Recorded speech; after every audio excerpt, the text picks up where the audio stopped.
Hi, I am Joe, your AI-generated newscaster. Welcome to this week's recap. Let's see what happened in the cyber world that you should know. In December 2022, LastPass disclosed that a severe data breach allowed threat actors to access encrypted password vaults, take the data, and then try to decrypt it. LastPass now has more to say. It turns out that the same adversary launched another attack on the company's systems. The initial intrusion into LastPass ended on August 12. But the company now says that the threat actor was actively engaged in a new series of reconnaissance, enumeration, and exfiltration activity from August 12 to October 26. In the process, the attacker hacked one of its DevOps engineers' home computer and obtained a decrypted vault available to only a few staff members. Once in possession of the decrypted vault, the threat actor exported the entries, including the decryption keys needed to access the AWS S3 LastPass production backups. Last year, LastPass claimed no data had been breached, and that turned out not to be true. Experts were and remain extremely critical of the company for not being more honest about the impact of the hack in its disclosures. On February 20th, researchers at VX Underground announced Activision had suffered a data breach last year and opted to keep the incident away from public scrutiny. Threat actors have posted data allegedly stolen from Activision in December 2022. The attacker posted a dataset on a popular cybercriminal forum, giving away the information for free. The attackers claimed 19,444 unique records of employee info dumped on December 5, 2022, adding that the data would be great for phishing. According to the Cybernews research team, the leaked data includes Activision employees' first and last names, job titles, email addresses, and, in some cases, phone numbers. A representative of Activision Blizzard, the parent company, told Cybernews that the security incident occurred on December 4th. The representative emphasized that no sensitive data was exposed. US-based software company Beeline had its database posted on a popular hacking forum, exposing employee and customer data. The leak contained 1.5 gigabytes of Beeline's data, which was supposedly stolen from Beeline's Jira account.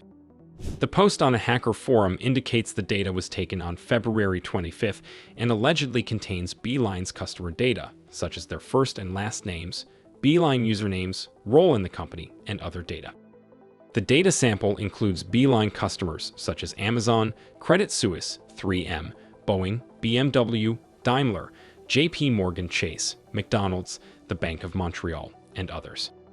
Cybernews researchers investigated the sample data posted on the forum, surmising that the leak included legitimate company data. We contacted Beeline, but did not receive a reply.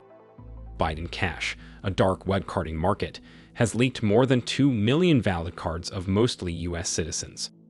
The leaked dataset includes cardholders' full names, card numbers, bank details, expiration dates, card verification value numbers, etc.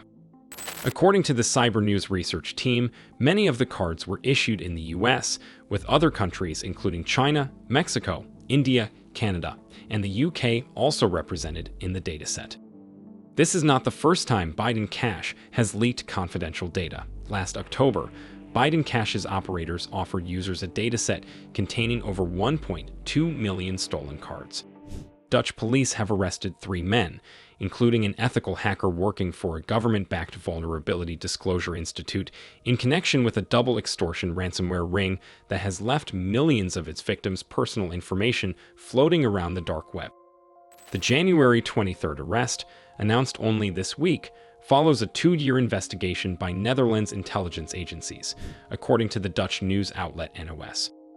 The hacker group is accused of extorting millions of pieces of data and dollars from numerous Dutch and international companies using a ransomware technique called double extortion.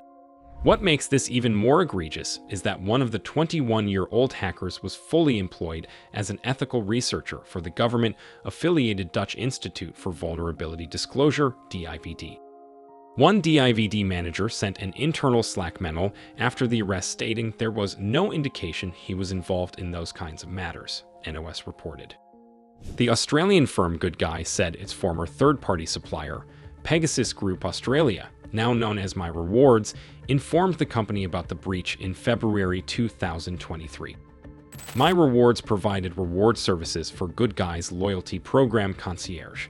The company stored user data such as names, addresses, phone numbers, and email addresses.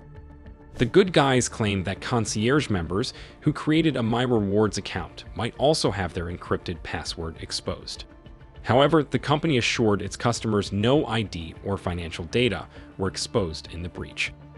Worryingly, the company said My Reward believes the breach occurred in August 2021, giving attackers ample time to sell and abuse the stolen data. Reports by Australian media claim that the company has reached out to 325,000 concierge members who had set up a My Rewards account and additional 1.5 million customers whose details might have been exposed regardless. That's it for this week's Cyber News Recap. You can find full videos about everything I talked about in the description. Thanks for watching, and I'll see you all later.